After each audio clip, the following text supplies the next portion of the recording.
السلام علیکم ورحمت الله وبرکاته. محترمینو ډلې ډېرې سوې، هره ډله ځان ته د اسلام نوم ورکوي او ځان پر حق بولي. نو د دې پر بنا باندې موږ تاسو ته هغه عقیده چې سلف صالحین او فقهاني علما ورباندې وه او هغه مذهب او هغه عقیده تشریح کوو. نور ستاسو خوښ ده که عمل په کوئ که نه په کوئ. یو رساله چې په قیادت په مشرتوب کې د جلدک د آغا صاحب مبارک چې مشهوره په مولوي سید حمدالله حمدالله آغا رحمت علیه او حفظ الله مبارک باندې دی د دغه یو رساله جوړه کړې ده. د دې رسالې نوم دی زموږ د افغانستان د علماو عقیده چې په سنه 1435 قمري هجري کال او 1493 هجري شمسي کال کې جوړه شوې ده. بسم الله الرحمن الرحیم. الحمد لله والسلام على عباده الذين اصطفى. اما بعد. موږ په مذهب د اهل سنت و جماعت څلور سره مذهب حق دی، حق یې بولو. مذهب د امام اعظم صاحب مبارک رحمت الله تعالی علیه، مذهب د امام مالک صاحب مبارک رحمت الله تعالی علیه، مذهب د امام شافعی صاحب مبارک رحمت الله تعالی علیه، مذهب د امام احمد حنبل صاحب مبارک رحمت الله تعالی علیه. دا څلور سره مذهب حق دی. موږ په مذهب د حضرت امام اعظم صاحب ابو حنیفه مبارک رحمت الله تعالی علیه باندې یو. څلور سره طریقې حق دي، حق یې بولو. طریقه نشبندیه، نقشبندیه شریفه، طریقه قدریه شریفه، طریقه چستیه شریفه، طریقه سهروردیه شریفه. موږ په طریقه نقشبندیه شریفه کې یو. جلخ کاغذ هم مبارک وایي چې موږ په طریقه نقشبندیه کې وو. زه خپله دیوبندي مولوي صاحب هم په طریقه قدریه شریفه کې مورد یم، هم په طریقه نقشبندیه شریفه کې مورد یم. زیارتونه که لرې وي او که نږدې وي ورتګ جایز بولو. خوردې او مالګې له زیارته را اخیستل جایز بولو. دلیل د جواز د خوردې رد المحتار په بحث کې د حج لاندې تر دې عنوان مطلب فی کراهة الاستنجا بماء زمزم داسې وایي چې خاورې یعنې خورده دې د بیت الله شریف څخه را اخیستل په نیت د تبرک سره جایز ده. ملا کار رحمت الله په مرقات جلد اول صفحه 15 د امام بخاري رحمت الله علیه مبارک په صفاتو کې وایي. په بیان کې د احوالو د امام بخاري صاحب داسې وایي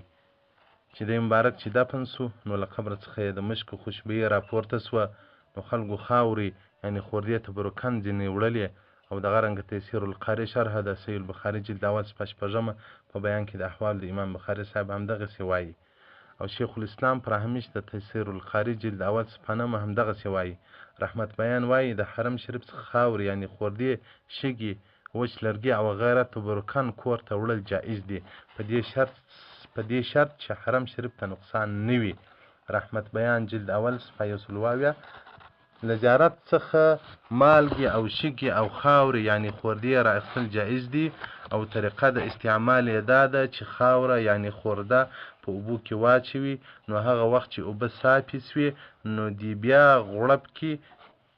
او بل دور اسقاط جایز بولو. یعنې دا حیلة الاسقاط چې دغه د مړي باد ګرځي، هغه ما محترمینو په مفصل میسج کې دغه بیان درته کړی، طریقه مې هم ښولې ده. مولود شریف او نور د ښو شپو خیراتونه جایز او روا بولو. مولود شریف یعنې دغه 12مه چې رسول الله صلی الله علیه وسلم بارک کې پیدا شوی دی، د هغې مفصل بیان ما درته کړی دی چې د بریولیانو پر طریقه باندې لمانځل دي، هغه هم د حق څخه لرې خبره ده. او یو مطلق انکار کول دي لکه دا بعضې خلک چې کوي، هغه هم د حق څخه لرې خبره ده. ولیکن پر هغه طریقه چې دا موږ افغانان یې لمانځو، خیرات کوو، تلاوت کوو، دا بالکل مشروع او د اهل سنت والجماعت عقیده ده. ولې دا شان روا بولو؟ ځکه والوقت اذا كان افضل كان العمل الصالح فيه افضل. کم وخت چې افضل سي په هغه کې عمل صالح هم افضل کیږي. د 12 شپه یا نور ښې شپې چې افضل سوې په هغه کې عمل هم افضل کیږي. مرقات صفحه 12 په باب کې د ضحیه فصل اول لاندې تر اخره حدیث داسې وایي وخت چې زیات فضیلت ولري عمل صالح په دې وخت چې زیات فضیلت لري دمونه او تعویضونه او څاښتونه جایز او روا بولو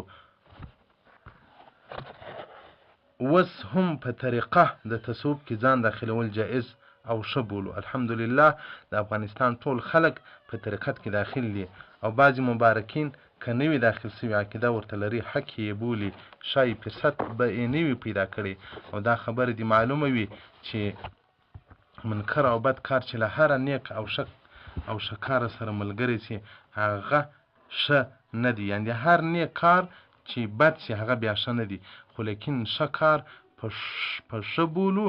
ښه کار به ښه بولو او بد کار به په بد ویلو په بد بولو ښه کار به کوو لیکن ښه کار به ښه بولو او بد کار به بد بولو ښه کار به کوو او بد کار به نه کوو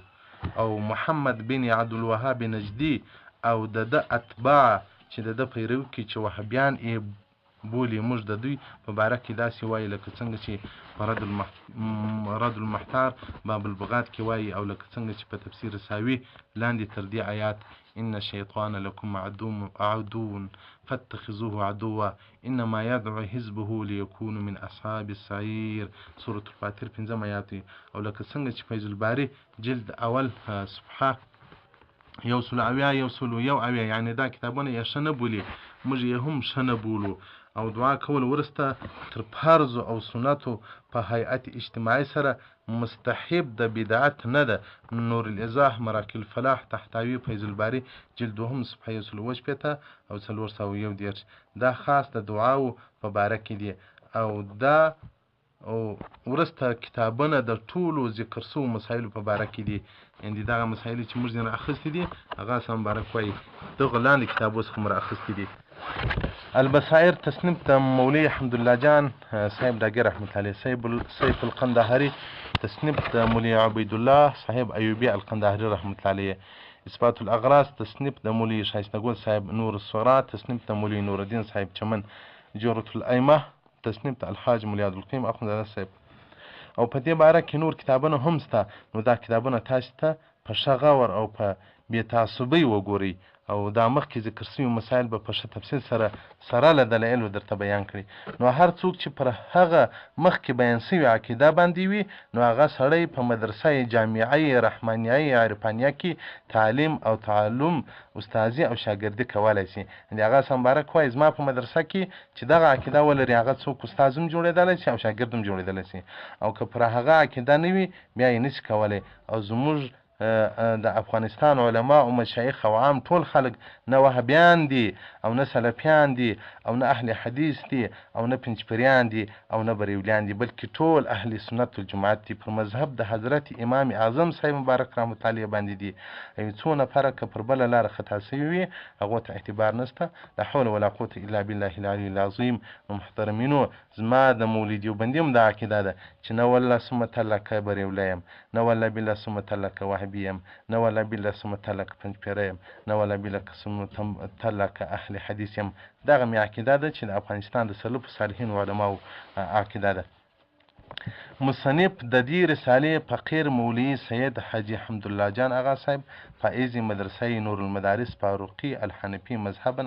النقشبندي مشربا افغانستان ولایت زابل قریه خلا مولدن علاقه جلدک مسکنا جلدک خاصه مبارک د زابل ولایت د خلا په کلی کې د مرکز په حدود کې ده هلته زو کړی ده او د جلدک په منطقه کې موجوده وس سکونت کې محترمو دا د افغانستان د علماء کرامو هغه عقیده ده زما هم دا عقیده وه د پلار مې هم دا عقیده وه د نیکه مې هم دا عقیده وه